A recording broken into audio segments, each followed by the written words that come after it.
Hi friends, हम class 12th NCERT book से chapter first है। फर्स्ट चैप्टर का नाम है उपनिवेशवाद और देहात के बारे में हम पढ़ रहे हैं, जिसका एक भाग हम कर चुके हैं। दूसरा भाग हम लेके आए हैं कुदाल और हल के बारे में पढ़ेंगे। तो कुदाल और हल नाम से अगर बात करते हैं तो उससे हम अनुमान लगा सकते हैं कि किसके बारे में पढ़ने वाले हैं। तो हम पहाड़ियों के बारे में पढ़ने वाले हैं, जो पहाड़ी में वर्ग रहते थे। कौन कौन से पहाड़ी में वर्ग रहते थे उनके बारे में जानेंगे, ठीक है। और किस तरह से उनके बारे में हमें जानकारी मिलती है, इसका भी अध्ययन करेंगे। उनका रहन सहन कैसा था, खान पान कैसे हो रहा था, ये सारी चीज़ों को हम देखेंगे यहाँ पे, ठीक है। और उनकी हालत कैसे खस्ती हुई, वो अंग्रेज़ों से कैसे विद्रोह भी किए उन्होंने, ये सब चीज़ों को हम देखेंगे। तो राजमहल की पहाड़ियों के बारे में अगर बात करें तो 19वीं शताब्दी के प्रारंभिक वर्षों ने बुकानन ने राजमहल की पहाड़ियों का दौरा किया था। कौन दौरा किया था राजमहल की पहाड़ियों का? तो फ्रांसीसी बुकानन ने दौरा किया था। ये फ्रांसीसी बुकानन कौन था? जो हर समय घुसाता है। बंगाल में भी आ गया था। क्या करने आया था वहाँ पे? आया था जज करने, लिखने के लिए आया था। किसके बारे में? वहाँ पे लिखा था उत्तर बंगाल के मिजनाथपुर जिले के बारे में लिखा था उसने, कि कैसे तालुकदार खुशी मना रहे थे जमींदारों के खिलाफ, जब जमींदार परेशानी में थे, ठीक है। और उत्तर बंगाल में सबसे ज़्यादा जो तालुकदार थे वो सर्वश्रेष्ठ थे, ठीक है। अब पूछता है बुकानन कौन थे, ठीक है। तो बुकानन जो था वो फ्रांसीसी बुकानन जो था एक चिकित्सक था और फ्रांस का रहने वाला था।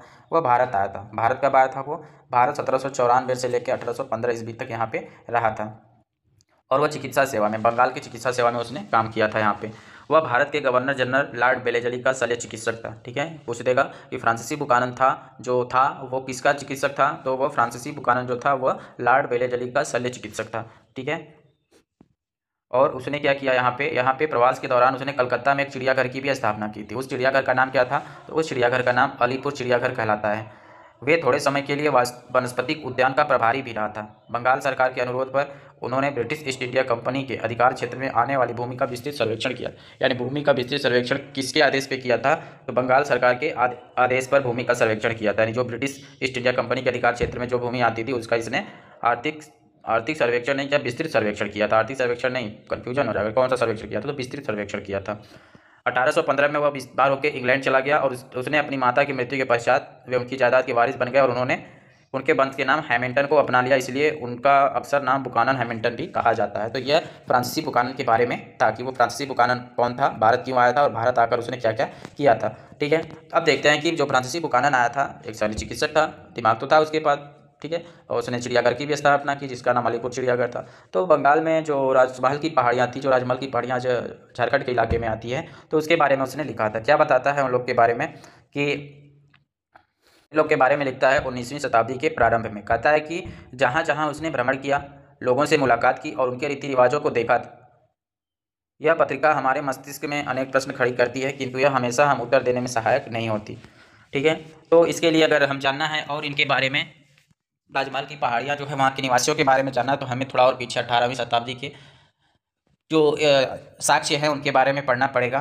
तो कहता है कि वे राजमहल की पहाड़ियों के जो थे वे जंगल की ऊपर से अपना जीवन बसर करते थे और झूम की खेती किया करते थे।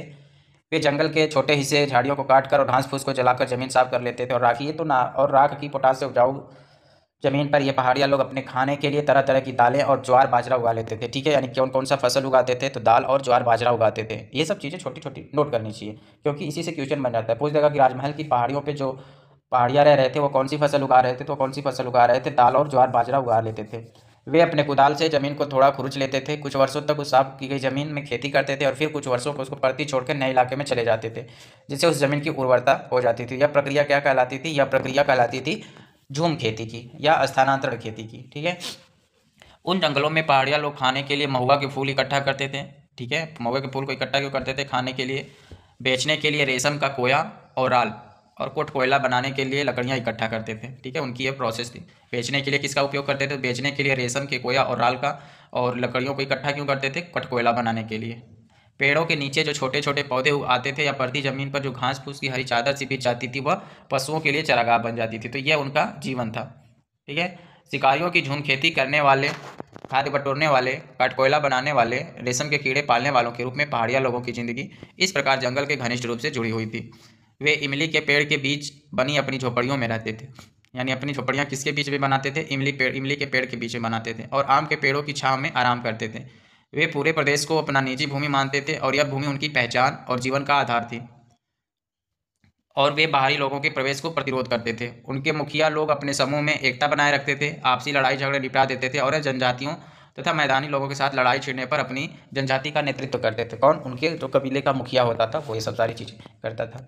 इन पहाड़ियों को अपना मूलधार बनाकर पहाड़िया लोग बराबर उन मैदानों पर आक्रमण करते रहते थे जहाँ किसान एक स्थान पर बसकर अपनी खेती बाड़ी किया करते थे। पहाड़ियों द्वारा यह आक्रमण ज़्यादातर अपने आप को विशेष रूप से अभाव या अकाल के वर्षों में जीवित रहने के लिए किया करता था। यानी पहाड़ियों द्वारा यह आक्रमण क्यों किए जाते थे? तो पहाड़ियों द्वारा यह आक्रमण इसलिए किए जाते थे क्योंकि अकाल के वर्षों में या जो विशेष रूप से जो अभाव पड़ता था, जैसे बारिश हो गई उस समय, और जब अकाल पड़ना था तो उस समय जीवित रहने के लिए ये सब आक्रमण करते थे ज़्यादातर। इसके साथ खेती व बाड़ी वालों के लोगों के साथ, यानी मैदानी भाग में जो किसान रहते थे उनके साथ। साथ ही ये हमले मैदानों में बसे हुए समुदायों पर अपनी ताकत दिखलाने का भी एक तरीका था। यानी वो लोग अपना ताकत भी दिखलाते थे और जो अभाव था, अकाल पड़ता था, उससे बचने के लिए, उस समय अपने जीवन को निर्वाह करने के लिए भी वो आक्रमण करते थे। और इसके अलावा ऐसे आक्रमण बाहरी लोगों के साथ अपने राजनीतिक संबंध बनाने के लिए भी किए जाते थे। यानी 3 पॉइंट है यहाँ पे कि वो आक्रमण क्यों करते थे। एक आक्रमण करते थे कि अपने बचाव के लिए, जो अकाल पड़ रहा है, ठीक है, खाने पीने का अभाव हो रहा है उसके लिए। दूसरा, अपनी शक्तिशालीपन दिखाने के लिए, अपनी ताकत दिखाने के लिए। और तीसरा, बाहरी लोगों के साथ अपने राजनीतिक संबंध बनाने के लिए किए जाते थे। मैदानों में रहने वाले जमींदार को अक्सर इन पहाड़ियों को नियमित रूप से खिराज देकर उनके साथ शांति खरीदनी पड़ती थी। यानी कि जो मैदानी भाग में रहते थे किसान, वो पहाड़ियों को कौन सा कर देकर शांति अपनाने के लिए व्यवस्था करते थे, तो खिराज नामक एक कर देते थे। क्या देते थे? खिराज देते थे। इसी प्रकार व्यापारी लोग भी उनसे शांति के यानी आने जाने के लिए जो रास्ते का उपयोग करते थे व्यापारी लोग, वो भी पहाड़ियों को टैक्स देते थे। तो व्यापारियों द्वारा जो टैक्स दिया जाता था वह क्या कहलाता था? टैक्स कहलाता था पथकर। यानी कि गांव के किसान जो देते थे वो खिराज देते थे और व्यापारी क्या देता था? व्यापारी पथकर देता था। जिससे कि जब ऐसा पथकर पहाड़ियाँ मुखियाओं को मिल जाता था तो वे व्यापारियों को रक्षा करने तथा यह भी आश्वासन देते थे कि उनका माल कोई नहीं लूटेगा। इस प्रकार कुछ ले देकर की गई शांति संधि अधिक लंबे समय तक नहीं चली। यानी इस प्रकार से जो प्रोसेस चल रहा था तो वो शांति लंबे समय तक नहीं चली। क्यों? क्योंकि कुछ घटनाएं घट जाती है। कब घटती है घटना? 18वीं शताब्दी के अंतिम दशक में। 18 शताब्दी का अंतिम दशक जो कब हो जाएगा? वहीं 1880-90 के बाद वाली घटना जो घटती है वो, ठीक है। उसमें क्या घटना घट जाता है कि जो उस समय भंग हो गई जब स्थिर खेती के क्षेत्र की सीमाएं आक्रामक रीति से पूर्वी भारत में बढ़ाई जाने लगी। यानी कि जो खेती का भाग था, जो मैदानी भाग था, वो मैदानी भाग वाली खेती को और आगे बढ़ाया जाने लगा। तो जब खेती और आगे बढ़ाई जाने लगी तो इसमें जो था पहाड़ियों का इलाका आने लगा, ठीक है। इससे क्या हुआ कि अंग्रेजों ने जंगलों की कटाई सफाई के काम को प्रोत्साहित किया और जमींदारों तथा जोतदारों ने पड़ती भूमि को धान के खेतों में बदल दिया, ठीक है। अंग्रेजों के लिए स्थायी कृषि का विस्तार आवश्यक था क्योंकि उससे राजस्व के स्रोत में वृद्धि हो सकती थी, निर्यात के लिए फसल पैदा हो सकती थी और एक अस्थायी सुव्यवस्थित समाज की स्थापना हो सकती थी। वे जंगलों को उजाड़ मानते थे और वनवासियों को असभ्य, बर्बर, उपद्रवी और क्रूर समझते थे, जिन पर शासन करना उनके लिए कठिन था। इसलिए उन्होंने यही महसूस किया कि जंगलों का सफाया करके वहाँ स्थायी कृषि स्थापित करनी होगी और जंगली लोगों को पालतू और सभ्य बनाना होगा। उनसे शिकार का काम छुड़वाना होगा और खेती का धंधा अपनाने के लिए उन्हें राजी करना होगा। ज्यों ज्यों अस्थायी कृषि का विस्तार होता गया, जंगलों तथा चरागाहों का क्षेत्र संकुचित होता गया। इससे पहाड़ी लोगों तथा अस्थायी खेतिहरों के बीच झगड़ा तेज हो गया। पहाड़ी लोग पहले से अधिक नियमित रूप से बसे हुए गांवों पर हमले बोलने लगे और ग्रामवासियों से अनाज और पशु छीन झपट कर ले जाने लगे। औपनिवेशिक अधिकारियों ने उत्तेजित होकर इन पहाड़ियों पर काबू करने की भरसक कोशिश की, परंतु उनके लिए ऐसा करना आसान नहीं था। 1770 के दशक में ब्रिटिश अधिकारियों ने इन पहाड़ियों को निर्मूल कर देने की क्रूर नीति अपना ली थी। यानी कि अंग्रेज जो थे वो पहाड़ियों को निर्मूल कर देने की क्रूर नीति कब अपनाया था? तो 1770 के दशक में इन्होंने इस चीज़ को अपना लिया था और उनका शिकार और संहार करने लगे, ठीक है। तो ऐसे ही 1780 के दशक में भागलपुर के कलेक्टर ऑगस्टस विलेंड थे। उन्होंने शांति स्थापना की नीति प्रस्तावित की जिसके अनुसार पहाड़ी मुखियाओं को एक वार्षिक भत्ता दिया जाना था और उन्हें बदले में उन्हें अपने आदमियों का चाल चलन ठीक रखने की जिम्मेदारी लेनी थी, ठीक है। तो मुखियाओं का, जो जंगल के मुखिया थे, उसको कंट्रोल में करने के लिए कि तुम अपने यहाँ के जो लड़ाईदार कार्य करते हैं उनको आप नियंत्रण में रखो, इसलिए आपको क्या दिया जाएगा? आपको पेंशन दिया जाएगा, वार्षिक भत्ता दिया जाएगा। यह लालच किसने दिया था? तो 1780 के दशक में भागलपुर के कलेक्टर थे ऑगस्टस विलेंड, उन्होंने यह लालच दिया था उसको। लेकिन बहुत से पहाड़ी मुखियाओं ने भत्ता लेने से मना कर दिया। जिन्होंने इसे स्वीकार किया उनमें से अधिकांश अपने समुदाय में अपनी सत्ता खो बैठे। औपनिवेशिक सरकार के वेतनभोगी बन जाने से उन्हें अधीनस्थ कर्मचारी या वैधानिक मुखिया माना जाने लगा था। जब शांति स्थापना के लिए अभियान चल रहे थे तभी पहाड़िया लोगों अपने आप को शत्रुतापूर्ण सैन्य बलों से बचाने के लिए और बाहरी लोगों से लड़ाई चालू रखने के लिए पहाड़ों के भीतर बागों में चले गए थे। इसलिए जब 1810 से 11 की सर्दियों में बुकानन इस क्षेत्रों की यात्रा की तो यह स्वाभाविक ही था कि पहाड़िया लोग बुकानन को संदेह और विश्वास की दृष्टि से देखते। शांति स्थापना के अभियानों के अनुभव और क्रूरतापूर्ण दमन की यादों के कारण उनके मन में धारणा बन गई थी कि उनके इलाके में ब्रिटिश लोगों की घुसपैठ का क्या असर होने वाला है। उन्हें ऐसा प्रतीत होता है कि प्रत्येक गोरा आदमी एक ऐसी शक्ति का प्रतिनिधित्व करता है जो उनके जंगल और ज़मीन को छीनकर उनके जीवन शैली और जीवित रहने की साधनों को नष्ट करने पर उतारू है। वस्तुतः इन्हीं दिनों उन्हें एक नए खतरे की सूचनाएं मिलने लगी थी और वह था संथाल लोगों का आगमन। ठीक है, यानी पहाड़ियों को नए समस्या की क्या घड़ी दिख रही थी कि तो पहाड़ियों लोगों को नए समस्या की घड़ी ये दिख रही थी कि इसी समय जो संथाल थे वह पहाड़ियों लोग की तरफ आने लगे थे, क्योंकि उनके द्वारा खेती कराए जाने लगे थे। और ये संथाल लोगों को कौन बुलाया था? तो संथाल लोगों को बुलाया गया था किसके द्वारा? तो ये बुलाया गया था अंग्रेजों के द्वारा। इनका काम क्या करने के लिए बुलाया गया था? इनका काम था जंगलों का सफाया करना, इमारती लकड़ियों को काटना था और ज़मीन जोतते हुए और चावल तथा कपास उगाते हुए उस इलाके के बड़े संख्या में इनको आगे तक बढ़ना था। ये किसका काम था? तो ये संथालों के लिए किया गया था। किसके द्वारा? अंग्रेजों के द्वारा। संथाल जो थे वो संथाल बसिंदों ने निचली पहाड़ियों पर अपना कब्जा जमा लिया, इसलिए पहाड़ियों को राजमहल की पहाड़ियों में और भीतर की ओर पीछे हटना पड़ा।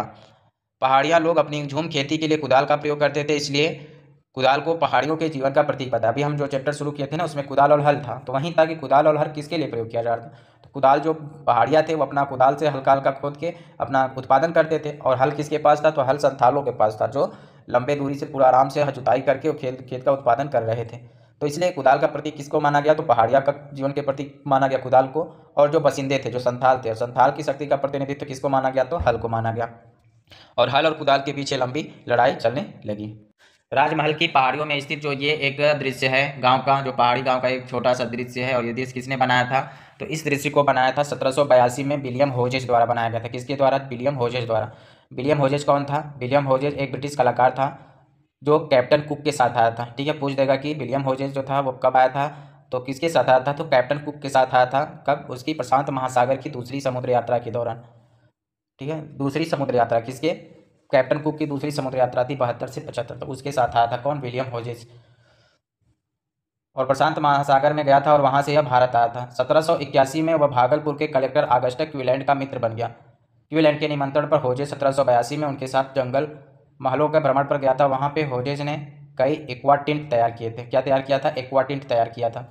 उस समय के अनेक चित्रकारों की तरह होजेज ने भी बड़े बड़े सुंदर सुंदर रमणीय सुंदर दृश्यों का खोज की। उस समय वे चित्रोपम दृश्यों से के खोजी कलाकार स्वच्छंदतावाद की विचारधारा से प्रेरित थे। यानी कि 18वीं शताब्दी में जो जा रहे थे जो कलाकार थे चित्रों की, तो वो कौन सी विचारधारा से प्रेरित थे? तो चित्रोपम दृश्यों की खोजी कलाकार जो थे वह स्वच्छंदतावाद की विचारधारा से प्रेरित थे। इस विचारधारा के अंतर्गत, यानी कि स्वच्छंदतावाद विचारधारा क्या कहलाती है? तो स्वच्छंदतावाद विचारधारा यह कहलाती है कि इसके अंतर्गत प्रकृति की पूजा की जाती थी और उसके सौंदर्य एवं शक्ति की प्रशंसा की जाती थी। रोमानी कलाकार यह महसूस करते थे कि प्रकृति से संलाप संबंध बनाने के लिए यह आवश्यक है कि कलाकार प्रकृति के निकट संपर्क में आए, अपने ग्राम गीतों में प्रकरण का चित्रण करें, आधुनिक कृत्रिम सभ्यता से दूषित न हो, अज्ञात भूदृश्यों को खोजे और छाया एवं प्रकाश के अलौकिक आनंद का लाभ उठाएं। यह कौन सा विचारधारा थी? यह स्वच्छंदतावाद विचारधारा थी। ठीक है, प्रकृति के इन रहस्यों की खोज में होजेज ने राजमहल की पहाड़ियों का भ्रमण किया। उसे समतल समाप भूखंड नीरस लगे, जबकि विविधतापूर्ण ऊंची नीची उबड़ खाबड़ जीवन में सुंदरता के दर्शन हुए। औपनिवेशिक अधिकारी जिन भूदृश्यों को भयंकर तथा उजाड़ उपद्रवी जंगली लोगों का निवास स्थल मानते थे, वह दृश्य होजेज की चित्रकारी में मनमोहक और रमणीय दिखाई थे, क्योंकि वह आधुनिकता से दूर थे। वह अपने आप को किसमें इंक्लूड कर चुके थे? प्राकृतिक दृश्यों में, और उसको बहुत सुंदर बना दिया था। तो यह विचार किस पे था? चित्र रूप में यह स्वच्छंदतावाद के विचार से संबंधित था। तो यहाँ पे कई प्रश्न निर्धारित किए जा सकते हैं। जैसे पहला प्रश्न बनेगा कि राजमहल की पहाड़ियों में विलियम होजेज कब चित्रित किया था? तो 1782 ईस्वी में। यह भारत कब आया था? तो यह भारत कैप्टन कुक के साथ प्रशांत महासागर के रास्ते आया था, और ये प्रशांत महासागर की दूसरी यात्रा थी। कब? 1772 से प्रशांत महासागर की दूसरी यात्रा थी कि कैप्टन कुक के साथ उसकी प्रशांत महासागर की दूसरी यात्रा थी। किसकी? विलियम होजेज की। ठीक है, और उसे वहाँ पे भारत आता है, और भारत आके किसके साथ दोस्त बनता है? तो कलेक्टर ऑगस्टस क्विलैंड का दोस्त बन जाता है, और क्विलैंड के निमंत्रण पे ही 1782 में वो राजमहल की पहाड़ियों की तरफ जाता है। ठीक, और ये किस विचारधारा का था? तो स्वच्छंदतावाद का। तो एक्टिंग तैयार किया था, यानी होजेज ने कई एक्वा टिंट तैयार किए थे। हम पढ़े थे ना कि एक्वा टिंट तैयार किए थे। तो एक्वा टिंट का मतलब क्या होता है? तो एक्वा टिंट किसे कहते हैं? तो एक्वा टिंट जो होता है उसका अर्थ होता है ताम्र पट्टोत्किरण। ताम्र पट्टोत्किरण ताम्र से पता है। तो इसमें एक ऐसी तस्वीर होती है जो ताम्र पट्टी में अम्ल की सहायता से चित्र के रूप में कटाई करके छापी जाती है। यानी एक्वा टिंट किसने तैयार किया था? तो विलियम होजेज ने तैयार किया था। और एक्वा टिंट का मतलब क्या होता है कि ताम्रोत्किरण, यानी ताम्र पे उत्कीर्ण किया जाता है। एक ऐसी तस्वीर होती है जो ताम्र पट्टी में अम्ल की सहायता से चित्रों के रूप में कटाई करके छापी जाती है। देखते हैं 2.2 संथाल या अगुआ बसिंदे। ठीक है, तो जो लड़ाई शुरू हो गई थी अब संथाल में और पहाड़ियों में, तो इनके बीच में अब देखेंगे इन दोनों अपने ही में लड़ रहे हैं, अपने ही देश के होके, और इसको लड़वा कौन रहा था? तो ब्रिटिश लोग लड़वा रहे थे। किस लिए? अपने फ़ायदे के लिए। ठीक? तो इन दोनों के बीच में क्या हो रहा था देखते हैं कि सन 1810 के अंत में बुकानन ने गंजूरिया पहाड़ जो कि राजमहल श्रृंखलाओं का एक भाग था, को पार किया और आगे के चट्टानी प्रदेश के बीच से निकलकर वह एक गांव में पहुंचा। तो फ्रांसीसी बुकानन ने 810 में कौन सा पहाड़ पार किया था? तो गुंजरिया पहाड़ पार किया था। ठीक है, वैसे तो यह एक पुराना गांव था और उसके आसपास की जमीन खेती करने के लिए अभी अभी साफ की गई थी। वहां के भूदृश्य को देखकर उसे पता चलता है कि मानव श्रम के समुचित प्रयोग से उस क्षेत्र की तो काया पलट ही गई थी, लेकिन उसने लिखा कि गुंजरिया में अभी अभी काफ़ी जुताई की गई है, जिससे पता चलता है कि इसे कितने शानदार इलाके में बदला जा सकता है। मैं सोचता हूँ इसकी सुंदरता और समृद्धि विश्व के किसी भी क्षेत्र जैसी विकसित की जा सकती है। यहाँ की ज़मीन अलबत्ता चट्टानी है, लेकिन बहुत ही ज़्यादा बढ़िया है, और बुकानन ने उतनी बढ़िया तंबाकू और सरसों और कहीं नहीं देखी थी। यानी कि बुकानन ने गुंजरिया पहाड़ में जब जाता है, गुंजरिया गाँव में जाता है, तो वहाँ क्या देखता है? तो गुंजरिया गाँव में जाकर वह देखता है वहाँ पे कि उस क्षेत्र में जो उसने सरसों देखा था और तंबाकू की जो खेती देखी थी, तंबाकू और सरसों की, वैसा खेती उसने कहीं विश्व में भी नहीं देखा था। या तो ये उसकी अतिशयोक्ति होगी या बढ़ा चढ़ा के लिखा होगा या वास्तव में रहा होगा। ठीक है, वहाँ संथालों ने कृषि क्षेत्र की सीमाएं काफ़ी बढ़ा ली थी। इलाके में 1800 के आसपास आए थे, यानी इस इलाके में संथाल लोग कब आए थे? तो 1800 ईस्वी के आसपास आए थे। और यहाँ पे बुकानन कब पहुंचा था? तो बुकानन यहाँ पे पहुंचा था 1810 के बाद, अंत समय में। उन्होंने वहाँ रहने वाले पहाड़ी लोगों को नीचे के ढालों पर भगा दिया था, जंगलों का सफाया किया और फिर वहाँ बस गए। संथाल लोग राजमहल की पहाड़ियों में कैसे पहुंचे? ये एक प्रश्न है। तो हम जानते हैं कि संथाल 1780 के दशक के आसपास बंगाल में आने लगे थे। ठीक है, कब आने लगे थे? 1780 के दशक में। जमींदार लोग खेती के लिए नई भूमि तैयार करने और खेती का विस्तार करने के लिए उन्हें भाड़े पर रखते थे, और ब्रिटिश अधिकारियों ने उन्हें जंगल महालों में बसाने का निमंत्रण दिया। जब ब्रिटिश लोग पहाड़ियों को अपने बस में करके अस्थायी कृषि के लिए एक स्थान पर बसाने में असफल रहे, तो उनका ध्यान संथालों की ओर गया। पहाड़ी लोग जंगल काटने के लिए हल को हाथ लगाने को तैयार नहीं थे और अभी भी उपद्रवी व्यवहार करते थे, जबकि इसके विपरीत संथाल जो थे वो आदर्श बसिंदे प्रतीत हुए, क्योंकि उन्हें जंगल का सफाया करने में कोई हिचक नहीं थी और वे भूमि को पूरी तरह लगातार जोतते थे। संथालों को जमीनें देकर राजमहल की तलाटी में बसने के लिए तैयार कर लिया गया। 1832 तक जमीन के एक काफ़ी बड़े इलाके को दामिन इको के रूप में सीमांकित कर दिया गया। इसे संथालों की भूमि घोषित कर दी गई। ठीक है, संथाल कब आने लगे थे? तो संथाल 1780 में यहाँ पे लगभग आने लगे थे, और वो उस समय जमींदारों के यहाँ खेती का काम करते थे भाड़े पे। ठीक है, और जब अंग्रेजों ने संथाल जब पहाड़ियों को मनाया तो पहाड़ी नहीं माने, तो उन्होंने क्या किया कि संथालों को बोला कि आप पहाड़ी के इलाके को खाली करो, पेड़ काटो, तो ये लोग तैयार हो गए। कुछ समय तक इन्होंने 1800 तक पूरे खेतों जगह को साफ करके खेती उगाने लगे, और यहाँ पे गुंजरिया पहाड़ में जब जाते हैं तो देखते हैं फ्रांसीसी बुकानन वहाँ पे सरसों और तंबाकू की फसल जो देखता है, वैसी फसल वो कहीं नहीं देखा था। तो संतालों जब ने अपना जमीन विकसित कर लिया तो उनको एक इलाका दिया जाता था। उनको इलाके को क्या कहा गया था? दामिन ई कोह के रूप में सीमांकित कर दिया गया था। किसकी भूमि को? संथालों की भूमि को। और ये काम कब किया गया था? ये काम किया गया था 1832 में। इसे संथालों की भूमि घोषित, जो क्या नाम से जाना जाता था? दामिनी कोह के नाम से जाना था। संथालों को इस इलाके के भीतर रहना था, हल चलाकर खेती करनी थी और अस्थायी किसान बनाना था। संथालों को दी जाने वाली भूमि के अनुदान पत्र में यह शर्त थी कि उनको दी गई भूमि के कम से कम 10वें भाग को साफ करके, यानी उनको जो भूमि दी गई है उस भूमि के कम से कम 10वें भाग को साफ करके पहले 10 वर्षों के भीतर जोतना था। ठीक है, यानी जो उनको एक भूमि दामिन एको के रूप में जो भूमि दी गई थी 1832 के समय में, उसमें इनको समझौता किया गया था कि आपको जो ज़मीन दी गई है उसका 10वां हिस्सा पे आपको साफ करना है और उस पर खेती करना है। ठीक है, 10 वर्षों के भीतर जोतना था। इस पूरे क्षेत्र का सर्वेक्षण करके उसका नक्शा तैयार किया गया। इसके चारों ओर खंभे गाड़कर उसकी परिसीमा निर्धारित कर दी गई, और ऐसे मैदानी इलाकों के अस्थायी कृषकों की दुनिया से और पहाड़ी लोगों की पहाड़ियों से अलग कर दिया गया। यानी कृषकों का अस्थायी कृषक जो थे मैदानी भाग से, उनसे भी अलग कर दिए गए ये, और जो पहाड़ी लोग जो थे उनसे भी इनको अलग कर दिया गया। यानी दामिन इको का इलाका संथालों के लिए ही निर्धारित कर दिया गया था। दामिन इको के सीमांकन के बाद संथालों की बस्तियां बड़ी तेजी से बढ़ी। संथालों के गाँवों की संख्या 1830 में 40 थी, यानी 1838 में कितनी थी? संथालों के गांवों की संख्या 40 थी, और तेजी से बढ़कर 1851 में, यानी तेरह मात्र 13 साल में कितनी बढ़ गई? 1473 तक पहुंच गई। 40 से 1473 पहुंच गई। अब गुना निकालो कितना गुना हो जाएगा। इस अवधि में संथालों की जो जनसंख्या थी जो 3000 से बढ़कर कितनी हो गई? 82,000 से हो गई।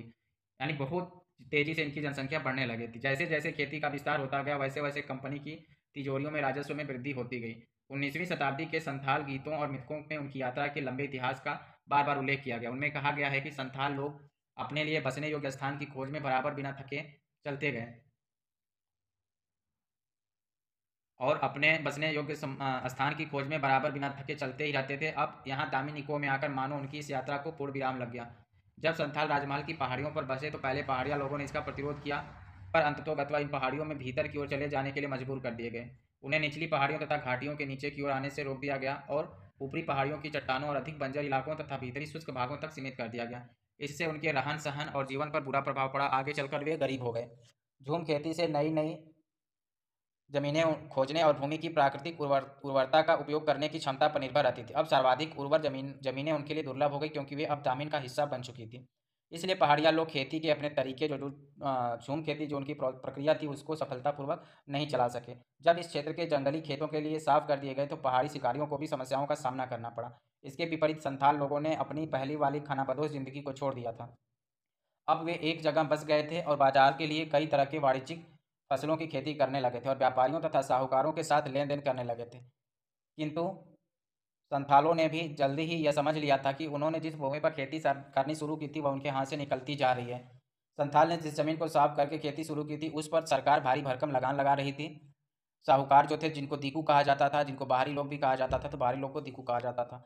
साहूकार लोग बहुत ऊंची दर पर ब्याज लगा रहे थे और कर्ज अदा न किए जाने की सूरत में जमीन पर कब्जा कर रहे थे और जमींदार लोग दामिन इलाके पर अपने नियंत्रण का दावा कर रहे थे। यानी कि जो संथाल लोग थे वो तीन लोगों से परेशान थे। ब्रिटिश लोगों से भी परेशान होने लगे क्योंकि वो कर ज़्यादा लगाते थे, साहूकार लोग से परेशान होने लगे जो उधार देते थे उस पर ब्याज ज़्यादा लेने लगे, और जमींदार लोग से भी परेशान होने लगे थे कि दामिनको के जो इलाके पर थे उस पर वो अपना हक होने का दावा करते थे।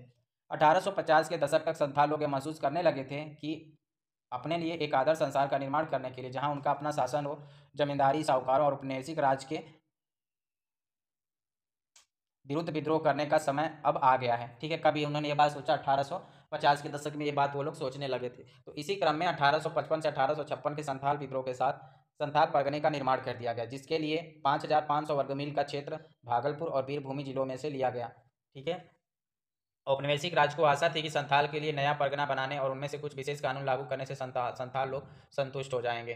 ठीक है, तो जब 1855-56 के संथाल विद्रोह हुए तो विद्रोह करने के बाद संथाल को एक परगना बनाने का निर्णय दिया गया था। ठीक है, उस निर्णय में क्या किया गया था कि उस निर्णय में एक बनाया गया था कि जो 5500 वर्ग मील का क्षेत्र भागलपुर और बीरभूम जिलों में से लिया जाएगा। ठीक है, कितना, और उस इलाके को संथाल के लिए एक नया परगना बनाया जाएगा। ठीक है, तो उससे औपनिवेशिक शासन आशा की इसके संथाल संतुष्ट हो जाएंगे।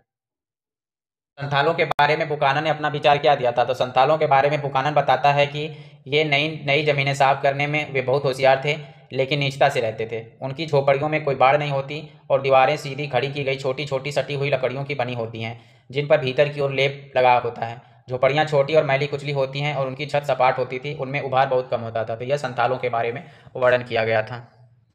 संथाल विद्रोह राज्य सिपाहियों से युद्ध करते हुए इसमें दिखाया गया है और यह छपा कब है, 23 फरवरी 1856 के इलस्ट्रेट लंदन न्यूज़ में प्रकाशित चित्र है।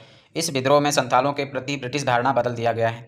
जहां गांव पहले नीरव एवं शांत दिखाई देते थे, अब नृशंस एवं बर्बरतापूर्वक कृत्यों के स्थान पर बन गए थे। यानी संथालों का ब्रिटिश के साथ युद्ध का वर्णन किसने दिखाया है, तो यह वर्णन का दिखाया युद्ध का वर्णन संथालों और अंग्रेजों का ये दिखाया चित्र किसने बनाया था, तो इस चित्र को बनाया था वाल्टर सेल्विल ने। वाल्टर सेल्विल ने कब बनाया था, राजमहल की निचली पहाड़ियों में स्थित गांव 1850 के दशक में उन्होंने बनाया था। जो रमणीय चित्र कौन सी लंदन न्यूज़ में प्रकाशित हुई थी, और लंदन न्यूज़ प्रकाशित का नाम क्या था, उसमें उसका नाम था इलस्ट्रेट। क्या नाम था, इलस्ट्रेट लंदन न्यूज़ में प्रकाशित की गई थी। उसमें यह भी दिखाया गया है संथाल के गाँव जल रहे हैं। 23 फरवरी 1856 के इलस्ट्रेट लंदन न्यूज़ में दिखाया गया था। ठीक है, कब दिखाया गया था, 23 फरवरी 1856 के। विद्रोह कुचल दिए जाने के बाद इलाके को छानबीन की गई, संदिग्ध व्यक्तियों को पकड़ लिया गया और गाँव को आग लगा दी गई। जलते हुए गांव के चित्र ब्रिटेन में आम जनता को दिखाए गए, गर्वपूर्वक यह दर्शाने के लिए कि ब्रिटिश कितने शक्तिशाली हैं और उनमें विद्रोह को कुचल डालने और औपनिवेशिक व्यवस्था को थोपने की कितनी अधिक योग्यता है। संथाल कैदियों को ले जाया जा रहा है, यह भी घटना है इलस्ट्रेट न्यूज़ की 1856 में। ध्यान दीजिए कि ऐसे चित्र किस प्रकार के राजनीतिक संदेश देते हैं। आप देख सकते हैं कि चित्र के बीचों बीच ब्रिटिश अधिकारी विजय गर्वित होकर किस शान से हाथी पर सवार हैं। घोड़े पर बैठा हुआ एक अधिकारी हुक्का गुड़गुड़ा रहा है। यह तस्वीर यह दिखलाती है कि परेशानी का समय खत्म हो गया है, विद्रोह कुचल दिया गया है। विद्रोही अब जंजीरों से बंधे जेल ले जाए जा रहे हैं। कंपनियों के सिपाही उन्हें चारों ओर से घेरे हुए हैं। इस तरह की तस्वीरें जिनमें ब्रिटिश हुकूमत को अजय दर्शाता है। ब्रिटिश जनता को अपनी ताकत के बारे में आश्वस्त कराने के लिए ये चीज़ें पर्याप्त। अब बुकानन का विवरण देखेंगे। फ्रांसीसी बुकानन का विवरण हम बंगाल के मैदानी भाग के जो जमींदार थे उनके बारे में देखा, फिर जोतदार के बारे में देखा हमने, फिर पहाड़ियों के बारे में भी देखा, उन्होंने वर्णन किया था, फिर संथालों के बारे में वर्णन किया था। अब यहाँ पे देखते हैं उसने क्या कहा था। तो बुकानन के विवरण को अपनी जानकारी का आधार मान रहे हैं, लेकिन उसकी रिपोर्टों को पढ़ते समय हमें यह नहीं भूलना चाहिए यह नहीं भूलना चाहिए कि वह ब्रिटिश ईस्ट इंडिया कंपनी का एक कर्मचारी था। उसकी यात्राएं केवल भूदृश्यों के प्यार और अज्ञात की खोज से प्रेरित नहीं थी। वह नक्शा नवीसों, सर्वेक्षण, पालकी उठाने वाले कुलियों आदि के बड़े दल के साथ सर्वत्र यात्रा करता था। उसकी यात्राओं का खर्च ईस्ट इंडिया कंपनी उठाती थी, क्योंकि उसे उन सूचनाओं की आवश्यकता थी जो बुकानन प्रत्याशित रूप से इकट्ठी करता था। बुकानन को साफ साफ हिदायत दी जाती थी कि उसे क्या देखना है, खोजना है और लिखना है। ठीक है, यह जब भी अपने लोगों की फौज के साथ किसी गांव में आता तो उसे तत्काल सरकार के एजेंट के रूप में देखा जाता था। जब कंपनी ने अपनी शक्ति को सुदृढ़ बना लिया और अपने व्यवसाय का विकास कर लिया तो वह उन प्राकृतिक साधनों की खोज में जुट गई जिन पर कब्जा करके उनका मनचाहा उपयोग कर सकती थी। उसने परिदृश्यों तथा राजस्व स्रोतों का सर्वेक्षण किया, खोज यात्राएं आयोजित की और जानकारी इकट्ठी करने के लिए अपने भूविज्ञानियों, भूगोलवेत्ताओं, वनस्पति विज्ञानियों और चिकित्सकों को भेजा। निसंदेह असाधारण प्रेक्षण शक्ति का धनी बुकानन ऐसा ही एक व्यक्ति था। बुकानन जहाँ कभी गया वहाँ उसने पत्थरों तथा चट्टानों और वहाँ की भूमि के भिन्न भिन्न स्तरों तथा परतों को ध्यानपूर्वक देखा। उसने वाणिज्यिक दृष्टि से मूल्यवान पत्थरों तथा खनिजों को खोजने की कोशिश की। उसने लौह खनिज और अभ्रक, ग्रेनाइट तथा साल्टपीटर से संबंधित सभी स्थानों का पता लगाया। तो यहाँ पे मोस्ट इंपॉर्टेंट क्वेश्चन हो जाएगा कि जो बुकानन था उसने कौन से पदार्थ का पता लगाया, तो उसने लौह खनिज, अभ्रक और ग्रेनाइट तथा साल्टपीटर जैसे पदार्थों का पता लगाया था। ठीक है, या खनिजों का पता लगाया था। उसने सावधानीपूर्वक नमक बनाने और कच्चा लोहा निकालने की स्थानीय पद्धतियों का भी निरीक्षण किया था। जब बुकानन किसी भूदृश्य के बारे में लिखता था तो अक्सर इतना ही नहीं लिखता कि उसने क्या देखा और भूदृश्य कैसा था, बल्कि यह भी लिखता कि उसमें फेरबदल करके उसे अधिक उत्पादक कैसे बनाया जा सकता है, वह कौन कौन सी फसल बोई जा सकती है, कौन कौन से पेड़ काटे जा सकते हैं और कौन कौन से उगाए जा सकते हैं। और हमें यह भी याद रखना होगा कि उसकी सूक्ष्म दृष्टि और प्राथमिकताएं स्थानीय निवासियों से भिन्न होती थी। क्या आवश्यक है, इस बारे में उसका आकलन कंपनी के वाणिज्यिक सरोकार से और प्रगति के संबंध में आधुनिक पाश्चात्य विचारधारा से निर्धारित होता है। वह अनिवार्य रूप से वनवासियों की जीवनशैली का आलोचक था और महसूस करता था कि वनों को कृषि भूमि में बदलना होगा। यह किसकी सोच थी? फ्रांसिस बुकानन की, क्योंकि वह ब्रिटिश इतिहासकार था, ना कि भारत का इतिहासकार। तो वह ब्रिटिश के फायदा के लिए ही सोचेगा, ना कि उनकी दयनीय स्थिति के बारे में लिखे। कुडिया के पास की चट्टानें, यानी कि कुडिया के पास की चट्टानों के बारे में फ्रांसीसी बुकानन लिखता है कि आगे लगभग 1 मील चलने के बाद मैं चट्टानों के एक शिलाफलक पर आ गया था जिसका कोई यह एक छोटा दानेदार ग्रेफाइट है जिसमें लाल लाल फेल्डास्पर, क्वार्टज और काला अभ्रक लगा है। वहाँ से आधा मील से अधिक की दूरी मैंने एक अन्य चट्टान पर आया। वह एक स्तरहीन था और उसमें बारीक दानों वाला ग्रेनाइट था जिसमें पीला सा फेल्डास्पर, सफ़ेद सा क्वार्टज और काला अभ्रक है। ठीक है, तो वो पदार्थों के बारे में बता रहा है। कौन सी पहाड़ियों के ऊपर ये सब चीज़ें मिली थी उसे? तो कुडिया के पास, कड़ुया के पास उसे चट्टाने पर क्या क्या मिला था उसे? दानेदार ग्रेनाइट मिला था। तो यहाँ का जो ग्रेनाइट था वहाँ वो लाल लाल फेल्डस्पार था, क्वार्टज था और काला अभ्रक था। वहीं फिर आगे जाता है तो वहाँ पे उसे स्तरहीन भी, वहाँ पे बारीक दाने वाला ग्रेनाइट था जिसमें पीला सा फेल्डास्पर था, सफ़ेद क्वार्टज था और काला अभ्रक था। यानी इन पदार्थों के बारे में, खनिजों के बारे में भी ये बताता है कि यहाँ पे खनिज मिलते थे। वनों की कटाई और अस्थायी कृषि के बारे में क्या लिखता है?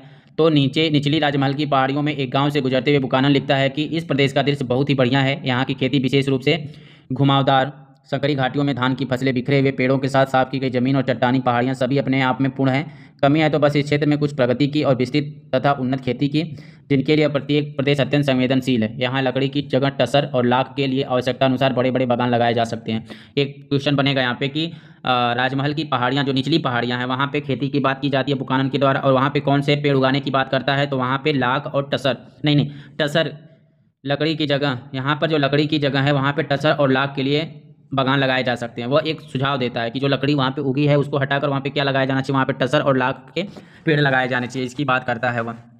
बाकी जंगल को साफ किया जा सकता है और जो भाग इस प्रयोजन के लिए उपयुक्त न हो वहाँ पनई, ताड़ और महुआ के पेड़ लगाए जा सकते हैं। ठीक है, वो क्या बताता है कौन कौन सा पेड़ लगाने के लिए? टसर और लाख लगाने के लिए बोलता है वहाँ पे। ठीक है, बड़े बड़े बागान लगाए जा सकते हैं और बाकी जंगल को साफ किया जा सकता है। और जो भाग इस प्रयोजन के लिए उपयुक्त न हो, क्यों, जो जहाँ पे टसर और लाख नहीं लगाए जा सकते वहाँ पे कौन से पेड़ लगाए जाने चाहिए? तो वहाँ पे पनई, ताड़ लगाना चाहिए और महुआ का पेड़ लगाना चाहिए, यह सुझाव देता है। पढ़ेंगे देहात में विद्रोह और बम्बई दक्कन के बारे में। बम्बई दक्कन में जो विद्रोह हुआ था उसके बारे में पढ़ेंगे। ठीक है, अब तक हम पढ़ चुके थे औपनिवेशिक बंगाल के किसानों के बारे में, जमींदारों के बारे में और राजमहल के पहाड़ियों के बारे में और संथालों लोगों के जीवन के बारे में हम पढ़े और उनमें हमने देखा कि उन लोगों के में क्या क्या परिवर्तन आ चुका था। ठीक है, अब आगे बढ़ते हुए क्रम में हम देखते हैं भारत और परवर्ती अवधि पर दृष्टिपात करें और पता लगाएं कि बम्बई के दक्कन के क्षेत्र में क्या हो रहा था। ठीक है, ऐसा परिवर्तनों का पता लगाने का एक तरीका है वहाँ के किसान विद्रोह पर ध्यान केंद्रित करना। ऐसे नाजुक दौर में विद्रोही अपना गुस्सा और प्रकोपान दिखलाते हैं जिसे वे अन्याय और अपना दुख का कारण समझते थे, उसके खिलाफ आवाज़ बुलंद करते थे। उन सबको ये मारने पीटने का काम ये लोग शुरू कर दिए थे। यदि हम उनकी नाराज़गी के आधारभूत कारणों को जानने का प्रयत्न करेंगे कि क्यों गुस्सा थे, उनके गुस्सा होने का वजह क्या था, ठीक है, उन्होंने उनके जीवन और अनुभव की झलक देखें तो पाते हैं कि अन्यथा उनमें कुछ बातें छिपी रही होंगी, ठीक है। विद्रोहों के बारे में ऐसे अभिलेख भी उपलब्ध हैं जिनका इतिहासकार अवलोकन कर सकते हैं।